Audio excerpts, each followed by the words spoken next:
Hello, I'm Taraji Jenkins, and this is VCU InSight. Narcan, a medication administered to prevent an individual from dying of an opioid overdose, will be sold over the counter in local pharmacies across the U.S.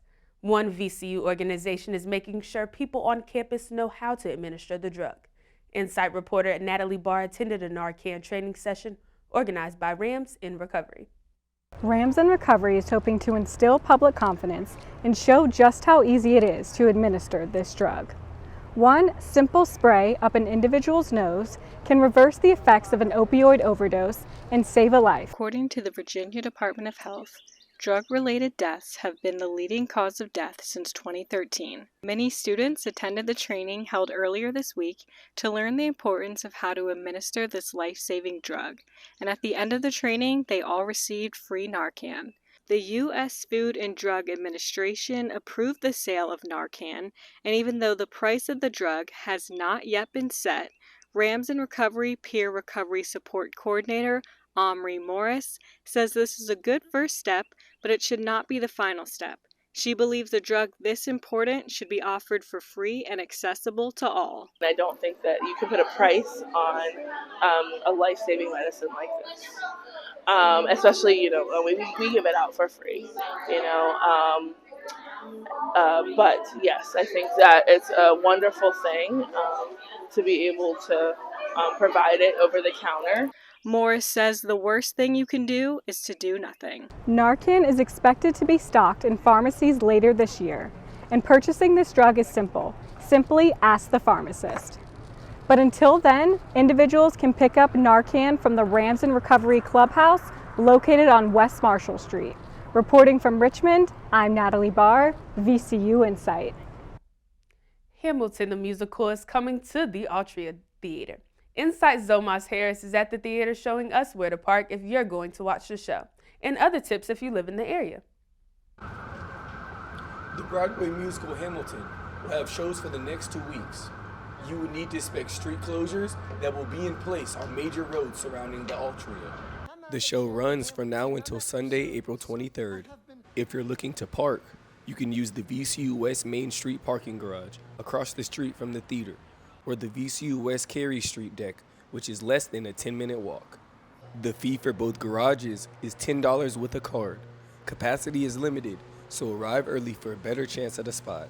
Be aware of the matinee performance on Thursday, April 20th at 1 p.m., as well as Saturday, April 22nd.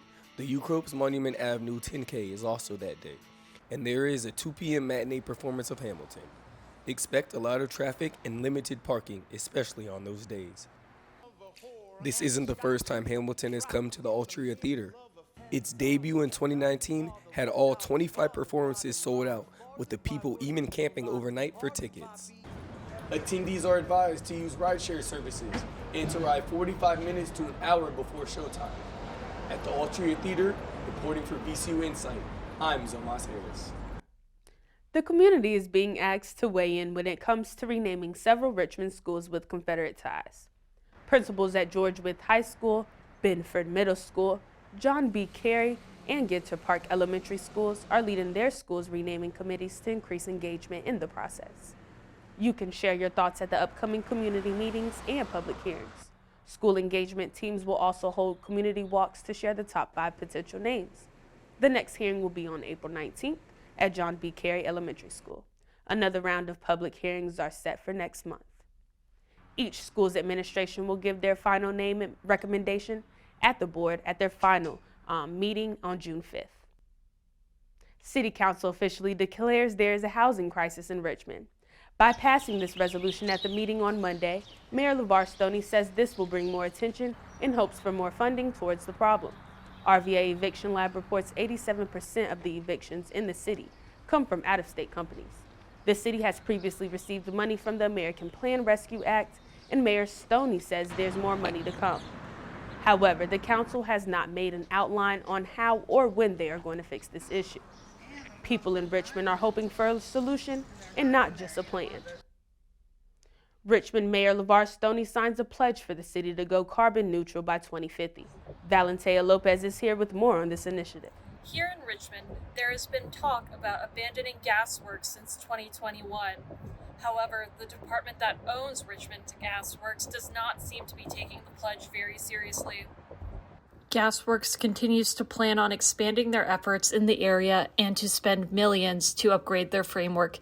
City Council member Catherine Jordan, along with local environmentalists, are pushing for $200,000 for the city budget to study how the city may phase out reliance on gas and switch to more sustainable forms of energy.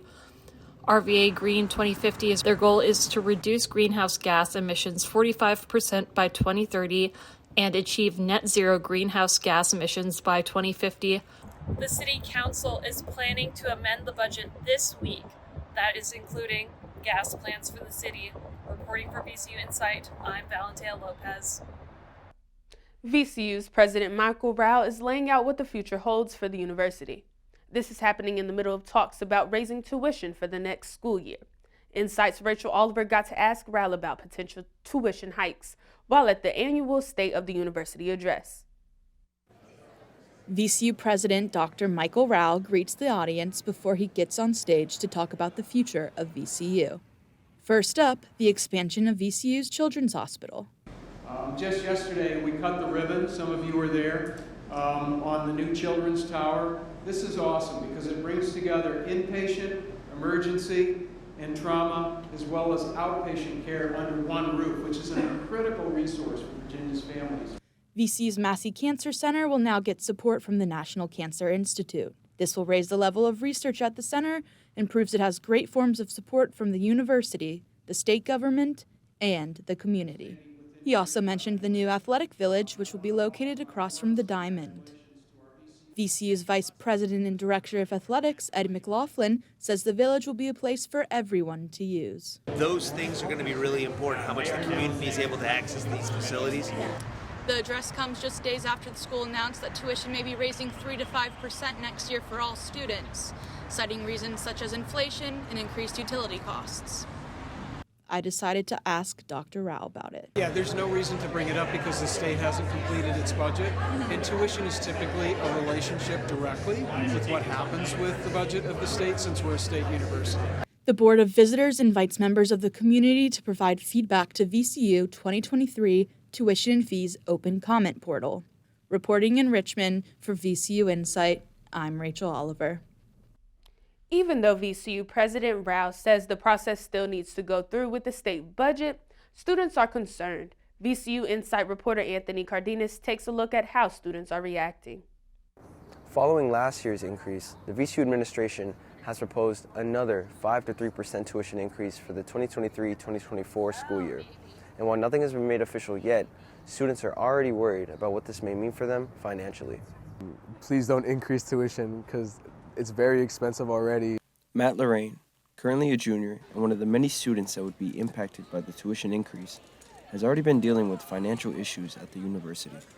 I pulled out loans and they already started increasing interest fees and everything like that, which showed an increase already on $5,000 on what I already had, and it's only been a couple months. He says the increase will only add to the difficulties that he is currently facing. If there's an increase in tuition, that means I have to get a bigger loan. That means more debt for me. So that puts me in a sticky situation where I'm gonna have to be consistently working, or I just need to find a different way of getting that money. Senior Vice President and Chief Financial Officer Carrie Kane Gray stated that the recommended increase allows VCU to pay its share of state-mandated salary increases for employees, increase student financial aid, and address faculty promotion, salaries, and tenure.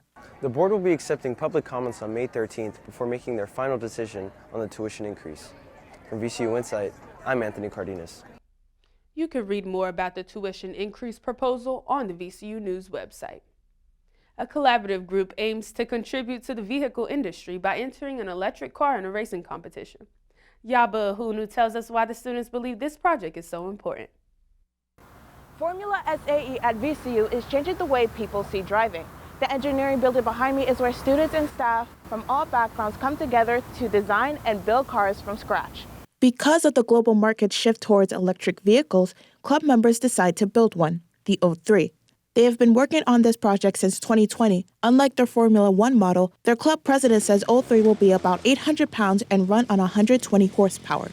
Though the club has worked on previous models, this will be their second car they'll compete with after placing 59th in the 2019 competition. I grew up in the city of Richmond, so it's great to represent the organization and represent Richmond as a whole. The VCU chapter plans to race with their electric car in the 2024 competition. For VCU InSight, I'm Yaba Hunu. Soccer is back here in Richmond and locals are more than excited. Mark Gadd is down at the City Stadium giving us the latest on the Richmond Kickers.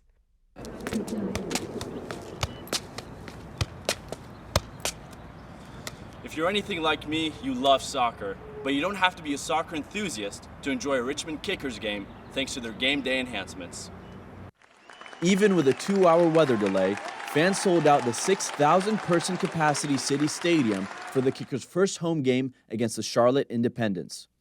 Despite the 2-1 loss, fans still had plenty to enjoy with a number of food trucks, beverage options, on-site jersey customization, and new game day enhancements like ice cream sandwiches, courtesy of the Kickers' new jersey sponsor, Nightingale.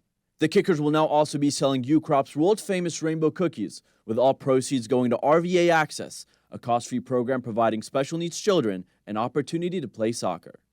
The next home game is this Saturday, and with tickets starting at just $16, come on down to City Stadium and enjoy some good soccer and some good eats.